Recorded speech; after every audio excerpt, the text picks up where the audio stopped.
Boa tarde. O dólar recuou hoje para R$ 3,24 durante o dia. A queda se aproximava aí de 0,60%. Mas essa baixa foi menor no fechamento dos negócios. Você acompanha agora os números apurados pela CMA. Média dos negócios com o dólar trouxe dólar em queda de 0,36%, encerrou a R$ 3,25 mais 20. O dólar comercial, portanto, retoma uma trajetória de baixa, mas longe de retornar à faixa de R$ 3,15, R$ 3,17 que nós víamos em meses anteriores. A perspectiva é de que, durante este mês, o dólar mantenha a cotação acima de R$ 3,23. A essa altura, não há expectativa de recuo acentuado para o dólar frente ao real. Agora, o que acontece com o índice Bovespa é bem diferente. O índice Bovespa firma-se em alta e testou hoje os 75 mil pontos. O índice Bovespa continuou a ampliar o ritmo de alta dos negócios na última hora, voltou a testar hoje à tarde os 75 mil pontos, no qual não operava desde o final do mês de outubro. O incentivo às ordens de compra de ações continua, na verdade, segundo agências de notícias, a vir lá do mercado americano, onde as bolsas renovam constantes, sucessivos recordes históricos. Bom, o cenário político doméstico é citado como um fator positivo, na medida em que não há perspectiva de aprovação da reforma da Previdência, mas há interesse do governo em ajustar as contas. Mas permanece, na verdade, como um pano de fundo em um dia de maior apetite por risco. Por isso, nosso índice Bovespa, você acompanha agora, encerrava aos 74.370 pontos, teve uma alta de 1,27%. O índice Bovespa subiu e agora há pouco passou dos 75 mil pontos, chegou aos 75.073 pontos. Os ganhos são generalizados e entre os destaques, ações da Vale que subiam mais de 3% e Bradesco com alta de quase 3%. E essas são as principais informações sobre o que ocorre no mercado financeiro. Mas a economia brasileira, ela mantém uma trajetória de crescimento agora no terceiro trimestre do ano. Pelo menos é o que acreditam os profissionais do mercado financeiro, ouvidos pelo Banco Central na pesquisa Focus.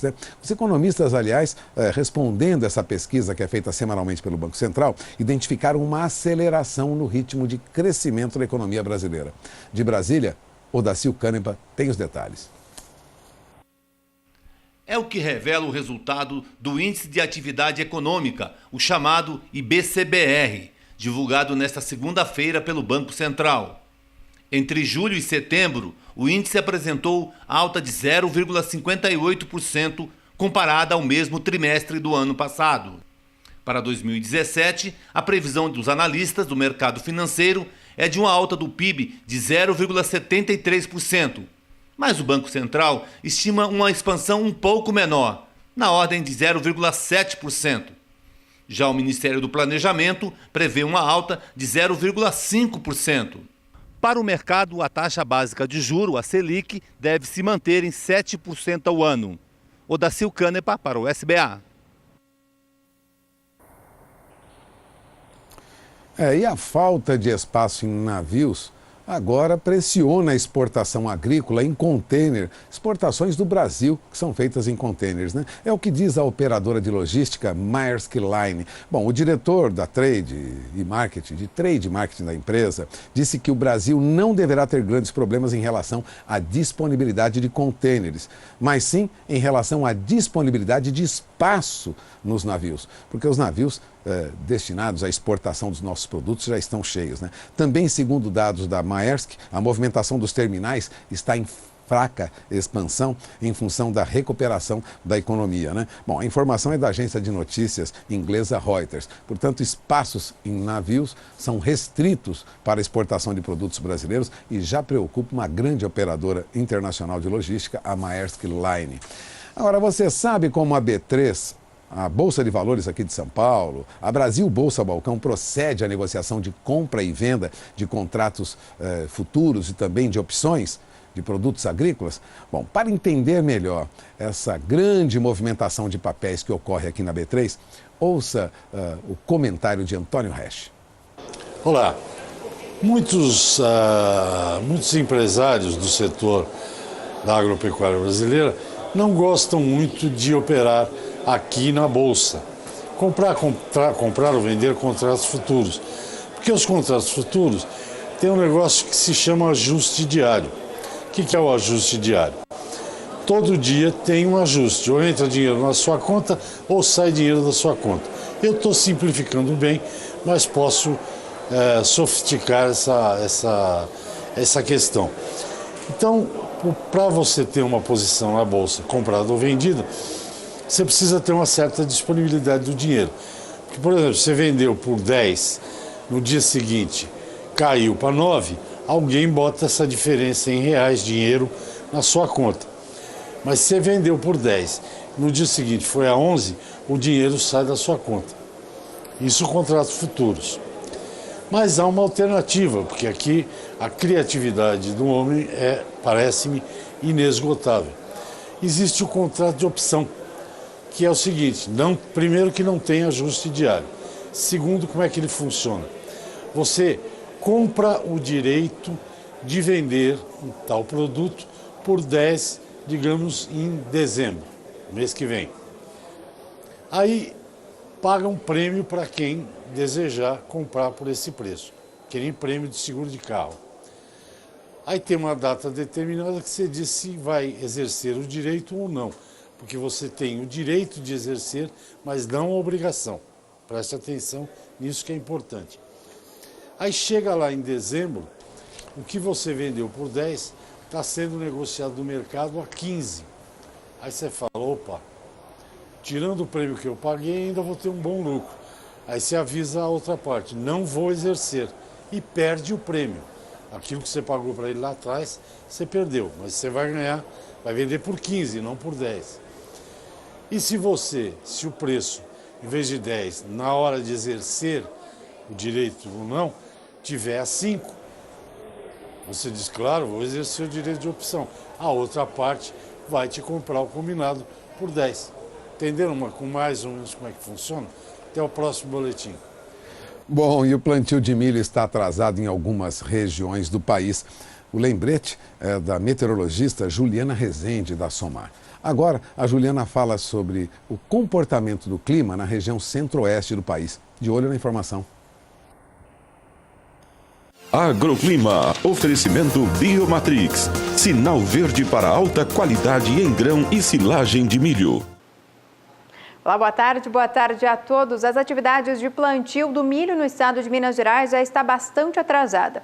Agora, em torno de 55% de áreas já foram semeadas, enquanto que no mesmo período no ano anterior, mais de 80% de áreas já haviam sido implantadas. A umidade do solo já aumentou bastante ao longo dos últimos períodos, tanto no estado de Minas Gerais, São Paulo e também no estado do Paraná. Agora, para os próximos dias, ainda vai ter pancadas de chuva, tanto na região sudeste e centro-oeste também. Os ventos no alto da atmosfera e a atuação de um canal de umidade vai garantir pancadas mais persistentes aqui nessas áreas mais escuras do mapa. Então, o estado de Minas Gerais vai seguir recebendo pancadas de chuva ainda de forte intensidade agora nesses próximos 5 dias. Nas áreas mais ao sul, na região sul, Rio Grande do Sul até o estado do Paraná, ainda pode chover, mas de forma bem mais fraca e isolada. Durante o segundo período, essa condição de chuva mais forte ainda vai persistir no centro-sul. Só que agora, essa chuva mais forte ela vai migrar aqui para o estado do Paraná, São Paulo, sul de Minas Gerais também e grande parte da região centro-oeste. No Rio Grande do Sul é que a chuva fraca ainda vai seguir persistindo. A partir do terceiro período, entre os dias 2 até o dia 6 de dezembro, um novo canal de umidade ainda vai garantir chuva forte entre o sudeste e centro-oeste também. Na região sul, pancadas bem mais fracas. Então, no decorrer das próximas semanas, principalmente no estado de Minas Gerais, as pancadas de chuva devem seguir fortes e persistentes ao longo das próximas semanas. Isso garante a manutenção da umidade do solo mais elevada nessas regiões, mas, por outro lado, essas pancadas de chuva de forte intensidade podem acabar atrapalhando e também paralisando momentaneamente o plantio do milho no estado mineiro. Daqui a pouco eu volto com mais previsão do tempo. E a produção de café vai aumentar este ano na Índia, na Indonésia e na Colômbia. A informação foi divulgada hoje pela manhã pelo Departamento de Agricultura dos Estados Unidos. A renovação do plantio e as condições climáticas favoráveis na Colômbia indicam que a produção de café será de 14 milhões e 600 mil sacas agora e pode crescer mais ainda no próximo ano. São níveis recordes de produção de café para os colombianos. Mas a produção cresce também na Índia. Lá estima-se uma produção 7,7% maior, cerca de 5 milhões e 600 mil sacas, mais de 4 milhões e 100 mil sacas de café robusta. Mas há também aumento de produção de café na Indonésia. A informação do USDA dá conta de que lá o crescimento na Indonésia será de 2,8%. O país vai produzir quase 11 milhões de sacas de café. Agora, essa produção maior de café robusta acabou afetando o mercado de Londres. Lá em Nova York, café arábica veio em alta. Queda em Londres e alta você verá daqui a pouco em Nova York. Faremos agora uma parada de alguns minutos. Você acompanha já já o fechamento dos negócios nos mercados futuros de café e a importância do manejo inicial da lavoura para obter todo o potencial produtivo das plantas. Nós voltamos já já.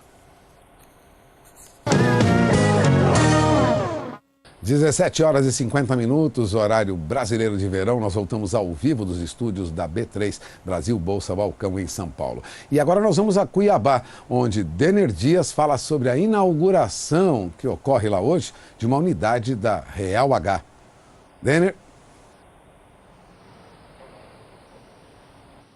Olá, amigos do Mercado do Campo. Então falamos ao vivo diretamente da mais nova unidade industrial da Real H aqui em Cuiabá, no Mato Grosso. Eu quero apresentar para vocês essa nova unidade industrial. Já está funcionando, tem até um barulho de empilhadeira no fundo, o pessoal está trabalhando e com investimentos na casa de 2,5 milhões de reais, a Real H aproxima esses produtos, né, da nutrição da Real H, desse mercado mato-grossense, que é o maior rebanho bovino do país, cerca de 18 milhões de animais. E também o Mato Grosso, que é o maior produtor de grãos do país, ou seja, unir o útil ao agradável. A partir de agora tem produtos, inclusive, que serão fabricados especialmente aqui para esse mercado do Mato Grosso, atender também estados vizinhos, com, às vezes, custos menores, por conta desses grãos mais em conta, e também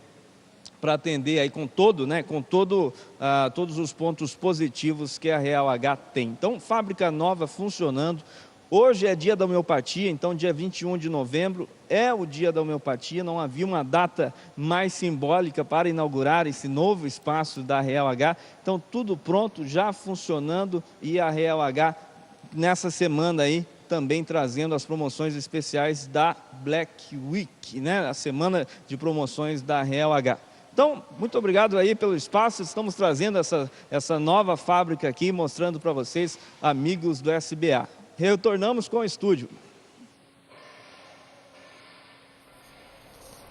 Bom, obrigado, Denner. E vamos agora às cotações do café no mercado internacional e aqui na B3. Nesta terça-feira, os contratos futuros de café robusta cederam na Bolsa de Londres diante de um anúncio, das informações divulgadas pelo USDA, Departamento de Agricultura dos Estados Unidos, de que na Indonésia, na Índia e na Colômbia nós teremos aumento da produção de café. Influenciou, forçando para baixo, os preços do café robusta, mas não influenciou negativamente os preços do café arábica, não. Você acompanha comigo agora o fechamento dos negócios nas principais bolsas que trabalham com café no mercado futuro, começando pela Bolsa de Nova York, ou melhor, pelo Londres, Londres, como você vê, tivemos uma baixa, A queda foi de quase 1% para o contrato de café robusta, com entrega prevista para novembro. O último negócio a $1.818 por tonelada, ou seja, uma queda de $17 por tonelada quando comparado ao fechamento do último pregão, que foi ontem, queda de 0,92%.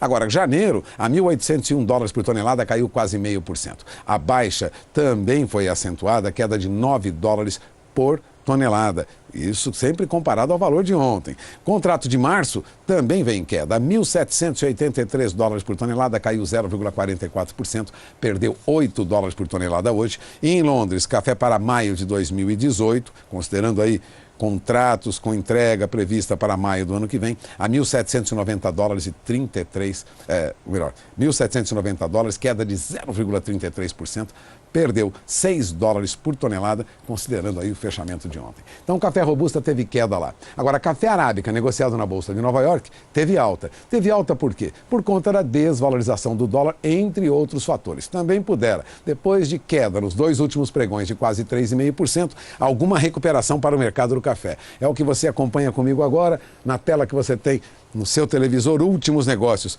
Café arábica, negociado em Nova York para dezembro a 1 dólar e 23 centes por libra-peso, subiu 0,77%. O mercado chegou a operar acima disso, hein? Chegou a passar de 1 dólar e 25 centes hoje no contrato de dezembro. Na coluna cotação máxima, você tem o valor, né, para dezembro, últimos negócios a 1 dólar e 23 centes e cotação máxima a 1 dólar e 25 centes. Contrato para março a 1 dólar e 26 centes por libra-peso, subiu também mais de 0,70%. E o contrato para maio do ano que vem subiu para 1 dólar e 28 centes por libra-peso, se bem que chegou a ultrapassar 1 dólar e 30 centes hoje, terminou em alta de 0,70%. Mas não é o que sempre ocorre aqui na B3. Mas desta vez, veja como o mercado se comportou, porque o mercado trabalha.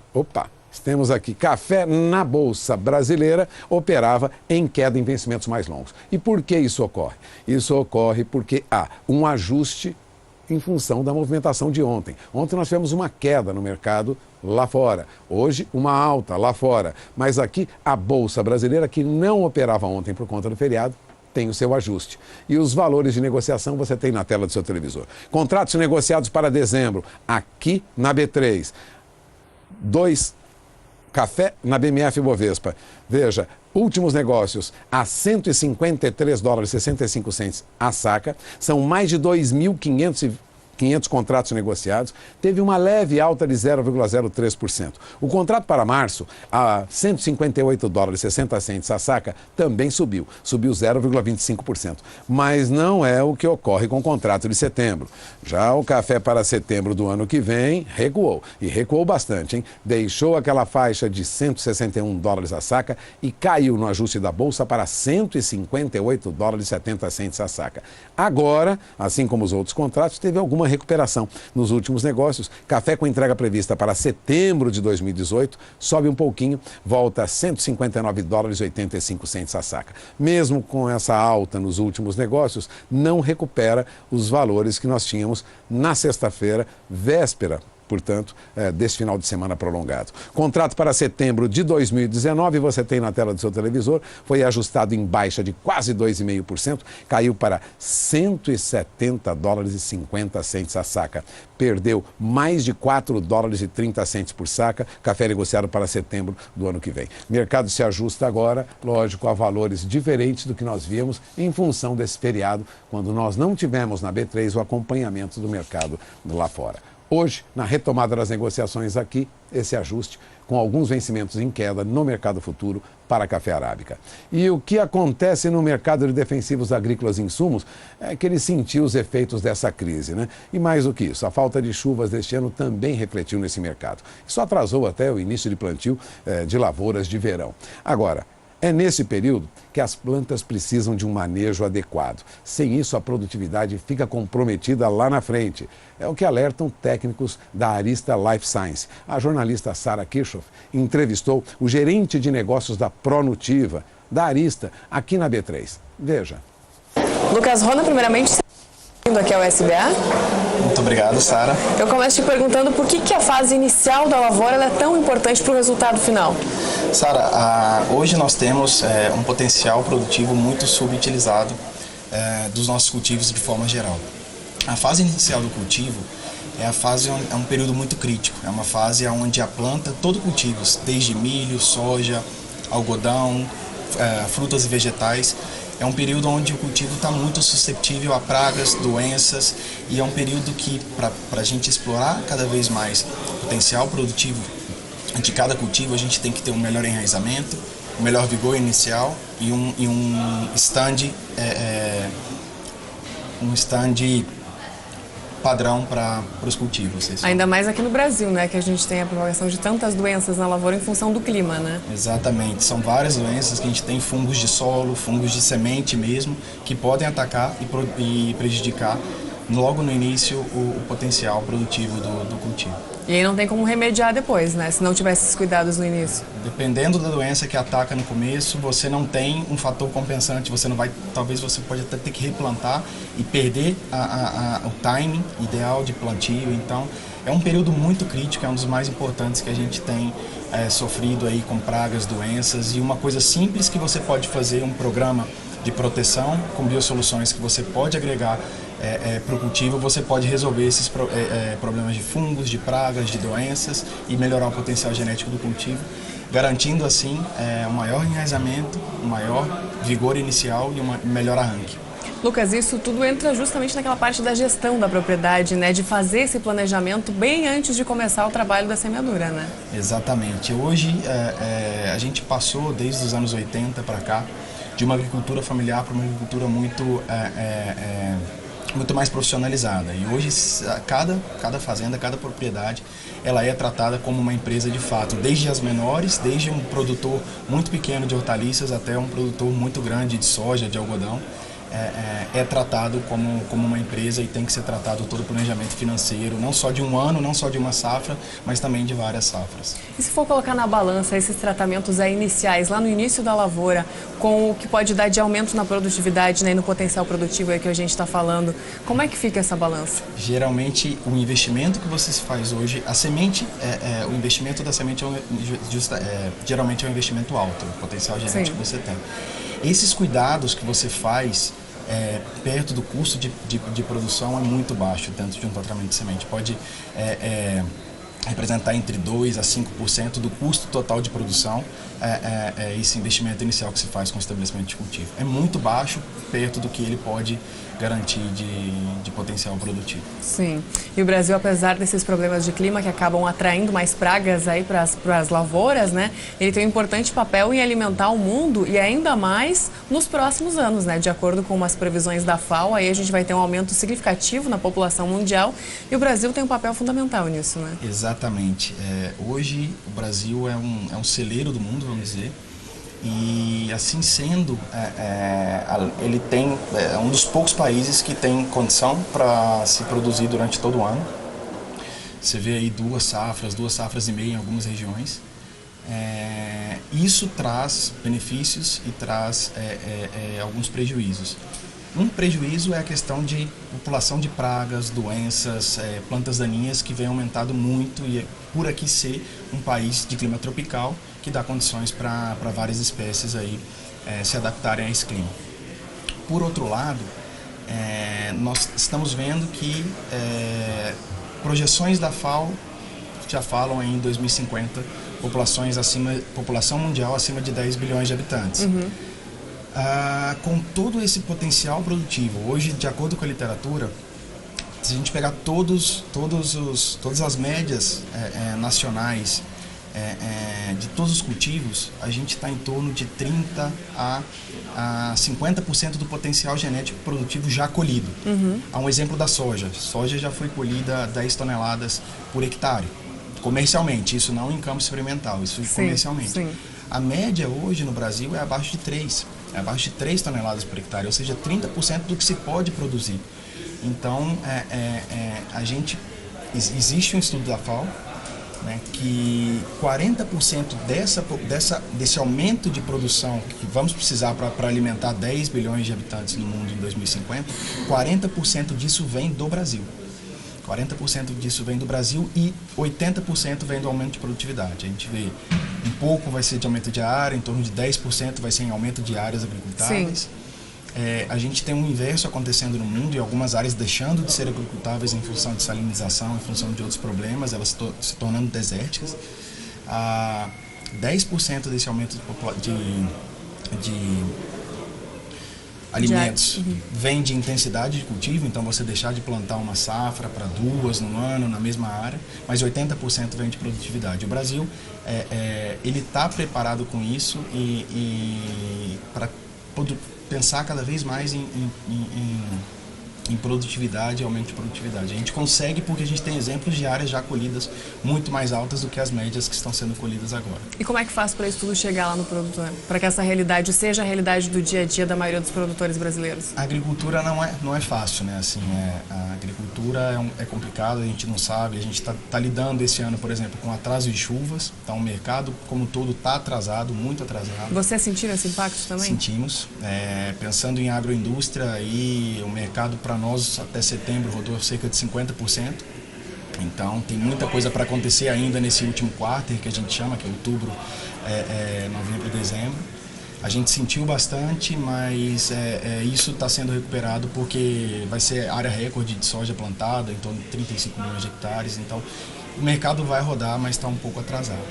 Mas pensando nesse aumento de produtividade, a minha empresa, a Arista, a nossa empresa, ela tem um programa ProNutiva, que tanto para o tratamento de sementes, desde o tratamento de sementes até a mesa do consumidor, até a colheita, a Arista oferece as mais tradicionais tecnologias de proteção de cultivos, né? Herbicidas, fungicidas, associadas a biosoluções, que para nós vão desde biocontrole até os fisioativadores para estimular o potencial genético do cultivo. Então, se a gente fala que o Brasil vai precisar de aumentar a produção de alimentos para alimentar o mundo e que 80% vem de produtividade, de aumento de produtividade, a Arista ela oferece o programa ProNutiva para estimular esse potencial genético do cultivo, protegendo contra pragas, doenças, plantas daninhas, etc. Lucas, para finalizar, como fazer com que o uso dessa tecnologia toda que tem por aí, ela não vá contra a segurança alimentar que a gente também tanto precisa? Isso é uma das preocupações muito fortes, é um segmento estratégico da Arista, é a questão do manejo de resíduo. A gente sabe que a gente precisa produzir mais, o Brasil precisa produzir mais, mas além de produzir, mais tem que ser com qualidade. O mundo está cada vez mais exigente, para exportar precisam de certificações como o Global Gap, tudo isso, e a Arista tem programas para que isso, para que se produza mais e com qualidade. A gente vê hoje o programa ProNutiva, ele integrando a questão de manejo de resíduos. Então, dentro de um programa onde você consegue colocar um biocontrole mais no final do cultivo, reduzir um pouco a aplicação de químicos no final, a gente prioriza muito a questão de período de carência dos produtos. Então, se você tem um produto químico para ser usado, ele tem que ser respeitado aqueles dias antes de se ter colhido o cultivo, independente de qual seja, independente se seja para consumo in natura. É conscientização também, É conscientização. Né? Então, hoje a gente está fortemente junto com as certificadoras, por exemplo, Global Gap, para fazer o que eu chamaria de um terceiro produto. A gente tem hoje um produto orgânico, que é um produto que não usa defensivo agrícola, a gente tem um produto convencional, e o que a Arista está investindo hoje é na criação de um terceiro produto, que seria um produto onde foi utilizado de uma forma agronômica todo um manejo de bioestimulação, de biocontrole, de forma que aquele produto é um produto saudável que você pode consumir sem ter problema nenhum. Perfeito, Lucas. Obrigada mais uma vez pela sua participação aqui no SBA e volte sempre. Obrigado, Sara. Esse foi então o Lucas Rona, que é da Arista Life Science, e com isso nós voltamos ao programa. Bom, e depois do intervalo você acompanha comigo o fechamento dos negócios nos mercados de milho e soja. Em queda hoje o milho lá fora e aqui. Nós voltamos já já. 18h08, horário brasileiro de verão. Mercado do Campo volta ao vivo dos estúdios da B3, Brasil Bolsa Balcão, em São Paulo. E como se sabe, o Instituto Brasileiro de Geografia e Estatística percorre diferentes regiões do país coletando dados sobre a agropecuária brasileira. Por isso, vale o lembrete de Adriano Edival. Acompanhe o recado. Produtor rural sabe tudo sobre sua propriedade, sobre o seu negócio, certo? Então responda rápido. Quanta mão de obra você tem? Quantos hectares você planta? Quais culturas você produz? Sabe as respostas? Ótimo! Porque o Brasil precisa dessas e de muitas outras informações que só você tem. Vem aí o Censo Agro 2017, que vai correr o país entre outubro desse ano a fevereiro do ano que vem, para criar um retrato fiel do campo. Com dados atualizados, o Brasil vai poder criar políticas e soluções para todo tipo de produtor rural. E aí, meu amigo, minha amiga, nossa agropecuária vai ficar ainda mais forte. Acesse censoagro2017.ibge.gov.br para saber mais. Faça a sua parte, receba bem o recenseador e responda corretamente. Censo Agro, vamos colher resultados para o Brasil. IBGE, Governo Federal, Ordem e Progresso.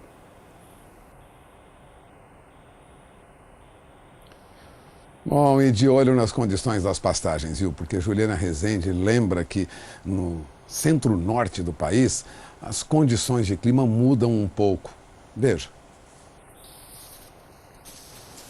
Após períodos de chuvas mais expressivas no interior do Nordeste, em que tiveram potencial para aumentar a umidade do solo, aqui nessas áreas da Bahia, sul do Maranhão, Piauí, Tocantins também, algumas áreas do sul do Pará, as áreas de pastagens foram muito beneficiadas. Conseguiram manter bom ritmo de crescimento por conta do aumento dos índices de umidade do solo. Só que agora ainda tem previsão de chuva, só que a chuva agora é mais fraca, não são esperados acumulados tão elevados. Dessa vez, o volume de chuva no estado do Tocantins alcança até 30 milímetros. Agora, no interior do Nordeste, não deve passar de 15 milímetros em 5 dias. Durante a segunda semana, essa condição de chuva mais fraca no interior do Nordeste vai persistir. E agora a chuva também vai perder intensidade entre Tocantins e o Pará, porque as pancadas mais fortes vão ficar concentradas na metade oeste da região nortista, entre o Amazonas, Acre, Rondônia também. É que as chuvas seguem mais persistentes e ainda com maior volume.